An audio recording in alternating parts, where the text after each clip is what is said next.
Hello and welcome to another episode of the Royal Record here on GB News. I'm Cameron Walker, GB News' royal correspondent. And I'm Svan Anand Sen, royal editor of gbnews.com. And this week we're going to be not talking about the royal news of the week, but we're going to be delving into a particular topic. And we thought we would explore Prince Harry's relationship with the military.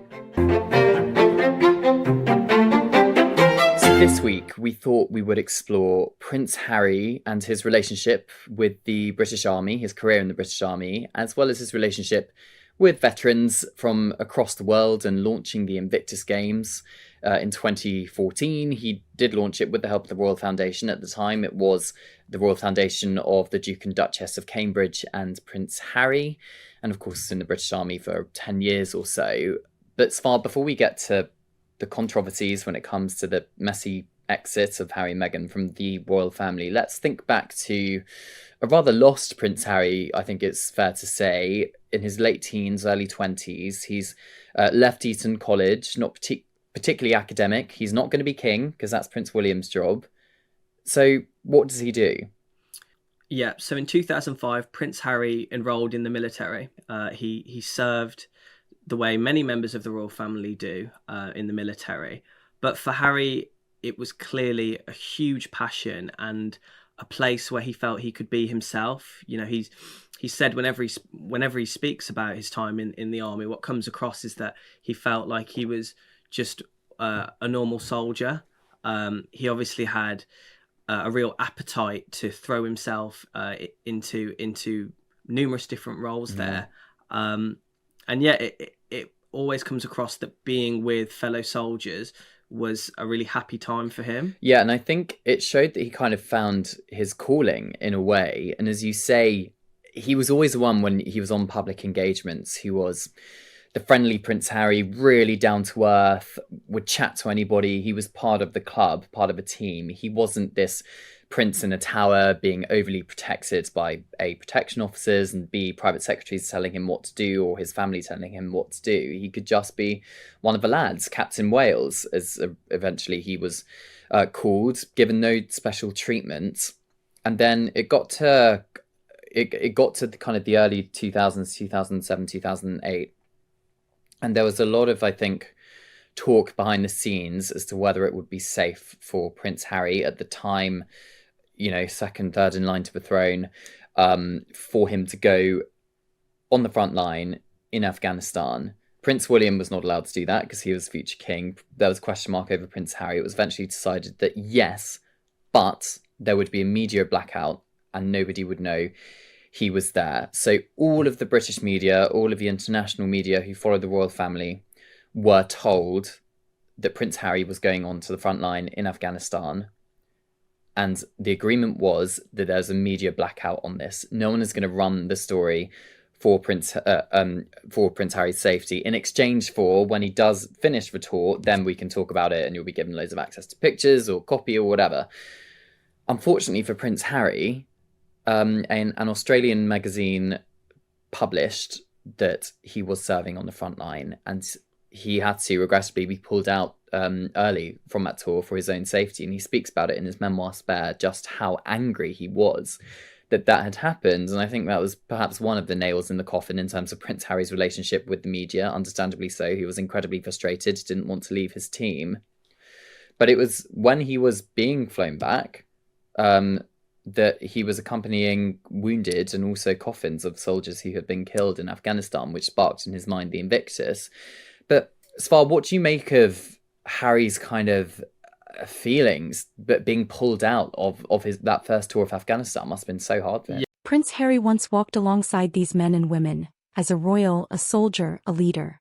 But today his relationship with the British Army is described by insiders as complicated, damaged, and drifting. Tonight we go behind the headlines to ask, what went wrong? How did the hero of Afghanistan become the man many veterans no longer recognize? And what does it mean for his legacy and loyalty to the military he once vowed to serve? Remember the rise. Harry in Apache gear on the front line, earning respect beyond his royal title. He walked among the troops, he listened, he felt their cause. In public memory he was more than a prince, he was one of them. But as he left the army, shifted to celebrity, that bond started to fade. And for many veterans, that departure wasn't just a career move, it felt like a goodbye. The first crack, the memoir. In bold detail, Harry revealed memories of war, frontline action, personal trauma. For some soldiers, that was brave. For others, it felt like exposure of matters that should remain in trust. Yeah, I mean, Harry's on record as saying it was something that infuriated him and it deeply hurt him as well. He was eventually deployed, and Harry did do another tour. But as you said, I think that moment was a real damaging blow in his relationship with the media. Obviously, that the Australian magazine betrayed the royal family's trust in reporting that. And since he's kind of stepped away from the army, he's always held veterans and their rehabilitation as one of his key goals.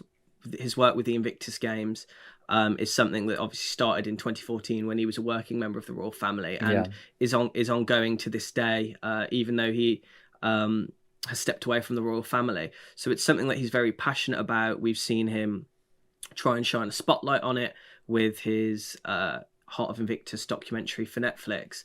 And I think it's something that we'll see Harry campaign on, throughout his life. I think it gave Prince Harry a purpose, the military, which I think is why he was so frustrated being pulled out. I think it was slightly perhaps unfair of him to brand all media with the same brush when it was one Australian magazine. All the tabloids, which he's clearly at war with at the moment in the courts, had nothing to do with it. They all kept the media blackout. It was none of the UK media who did that. It was an Australian publication, so there wasn't much he could do. But of course, you can see the frustration. But then he kind of took it on the chin, perhaps the wrong words, but he was determined to go back. And what he did from 2012 is serve a second tour of Afghanistan. But before he did that, he had to train as a helicopter pilot, an Apache gunner. And then he did get to go back to Afghanistan, and he got to serve the full tour. So he did get to serve the full second tour.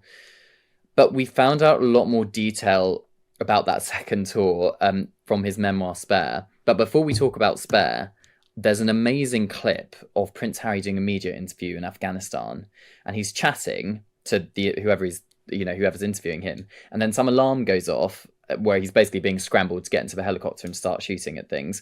And he I don't know if you've seen the clip, but he stands off the chair, rips the microphone off and just runs off into the distance. And it's like a real Top Gun, Prince Harry moment. And I think a lot of people found that, oh, Prince Harry, what lads, that kind of guy. But what a contrast from that and the loved military Prince Harry to where we got to, where having met Meghan Markle, having had tensions with the royal family, having had more tensions with the media, and then eventually stepping back. It's just such a contrast, isn't it? Then came the royal splitting Hollywood life, and the impression that duty had taken a backseat. Veteran circles started whispering, was the uniform just for show? And as Harry embraced media deals and celebrity living, the Army's old guard saw the prince they knew vanish. Within the British Army and veterans organizations, Harry's image is now one of complexity. He's still welcomed at events, but the warmth is guarded. The cheers are tentative. The question many ask, does he still live the values he once stood for? Publicly, Harry gave speeches about mental health and veteran welfare. But behind closed doors, some say his actions tell a different story. Distance, detachment, drifting focus. Yeah, I think that moment, it did capture that Harry felt he was just an everyday soldier and, okay, this alarm's going off, I need to spring into action. And then we contrast that with some of the interviews he's done since leaving the royal family. And it's almost the exact opposite in terms of in one institution, he was, part of the team. And then in these interviews since leaving the royal family, it's very much like he was the man outside and the outsider, and very, very critical of all the things, or of many things that were going on within the royal family.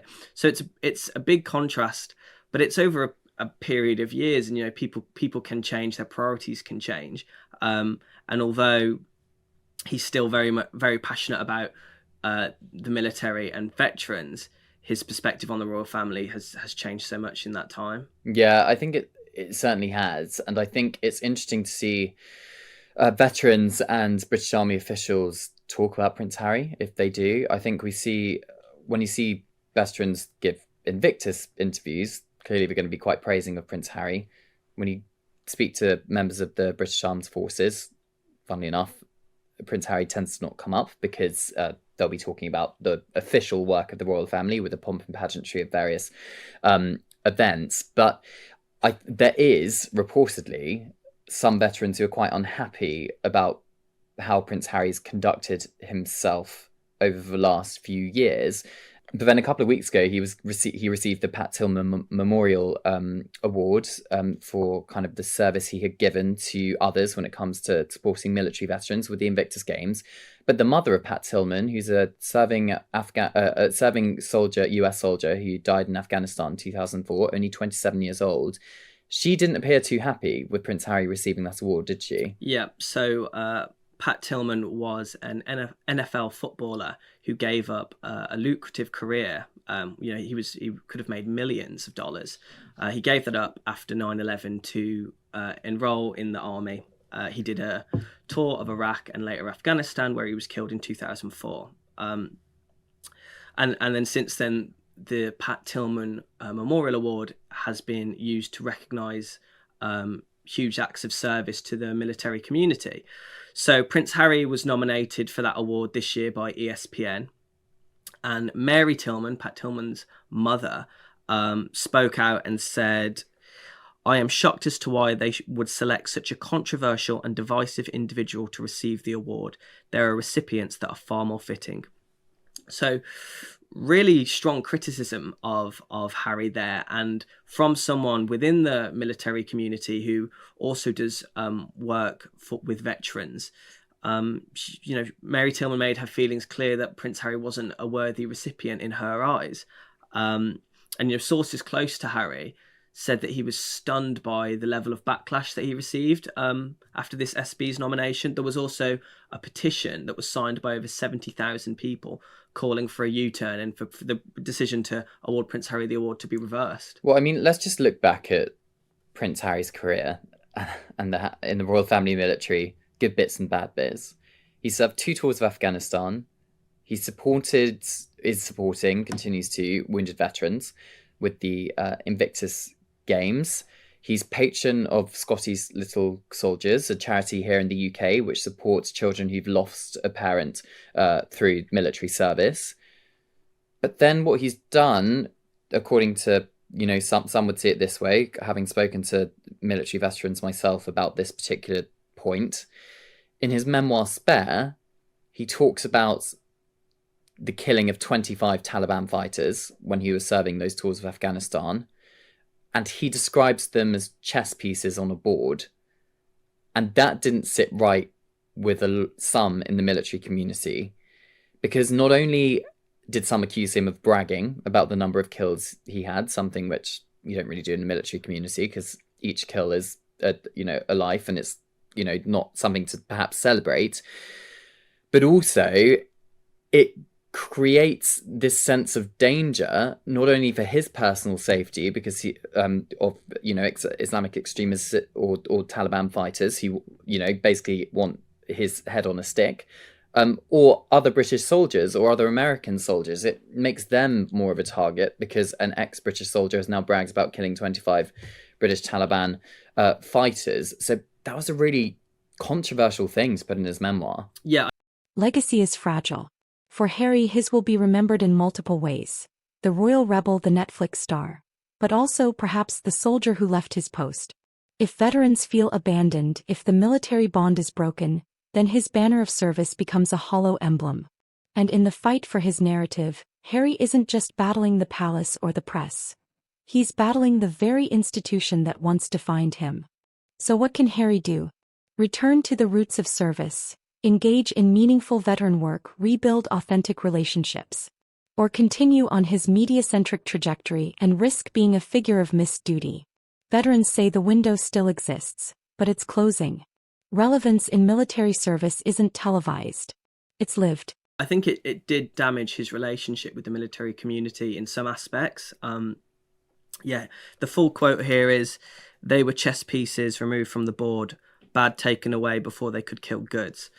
But it was widely condemned for, one, dehumanizing the enemy and comparing them to chess pieces, and two, the bragging around kill counts. And he goes on in Spare to say he killed 25 Taliban fighters. And the other thing about his comments in Spare was that it could be seen as exploitative. I mean, this is something that hundreds of thousands of soldiers go through, and to actually put it in a book that is then going to be publicized to the masses, I don't think that's sat right with the military community at all as well. What I think we need to remember is that perhaps Prince Harry quite naively would have given a lot of these facts to a ghostwriter, because it was a ghostwriter who wrote Prince Harry's memoir. He didn't write it. He would have given the facts. So he probably naively said to the ghostwriter, oh, I killed probably 25 Taliban fighters, and that's probably what he gave. I don't know. We would obviously don't know the exact details of what was given, but then the ghostwriter clearly knows how to sell a book, knows how to write a book, and knows how to keep people engaged, and he probably would have written the chess piece line, or made it sound more sensationalist than perhaps Prince Harry told the ghostwriter. But unfortunately, it's Prince Harry who signs off on this book. It's his name on the cover. He's the one who's written it, even though he did have a ghostwriter helping. But I think it's just an interesting point that he's clearly given the go-ahead, and he also read the audio version of the audiobook, so he clearly knew what was coming, and he let that happen. Yeah. Moving on to more positive stuff with Prince Harry, though, when he was nominated for this Pat Tillman Award, ESPN, a sports broadcaster in the US, they cited his work with Invictus Games over the last decade, and the important role that's played within the military community. Jake Wood, a former Pat Tillman Award recipient, said, "He's a royal prince. There are 100 different things he could have done with his life after service in the British Armed Forces, but he's chosen to dedicate a big portion of his post-military life to helping veterans." And I think that is worth remembering, that Harry he had so many different avenues available to him, and he has chosen to focus on helping the military community and veterans as much as possible. It's his passion, isn't it? I think it absolutely is his passion, and the Invictus Games is something he's really dedicated to, and he's going to continue to be dedicated to. We've just had we're going to have the Winter Games in Canada. Yeah, in Vancouver in 2025. In 2025, and I'm sure he will come back to the UK and do various events with perhaps Team GB. He's obviously got Scotty's Little Soldiers, as we've already mentioned. And it's a situation where if he was still a working member of the royal family, all of us would be praising him beyond belief with the amount of work he's done and championing veterans, putting their cause, their concerns in the spotlight for others to then dissect. And I think it's something which perhaps a lot of people are not giving him credit for, purely because of all the kind of problems that have happened over the last 4 years or so. But I think it'll be really interesting to hear from or see how other members of the royal family think about Prince Harry's work with the Invictus. A lot of the criticism I get online sometimes when talking about Prince Harry and the Invictus Games is remembering how it launched, being part of the Royal Foundation with the Duke and Duchess of Cambridge, now Prince and Princess of Wales, of course. But then it is Prince Harry who's taken it off of the Royal Foundation and made it its own kind of separate organisation that he is very... If Harry wants to heal this fracture, the question isn't just whether he cares, it's whether he's willing to change publicly and privately. Prince Harry walked into war as a prince. He left the army as a global figure. But the journey in between might be what defines his truth. His complicity with the military isn't just about medals or missions. It's about loyalty, service, identity. And if that bond is broken, his legacy might be less about the man he became and more about the soldier he left behind. What do you think? Can Harry rebuild his military connection, or has it slipped forever? Subscribe for fearless royal analysis and the stories behind the headlines.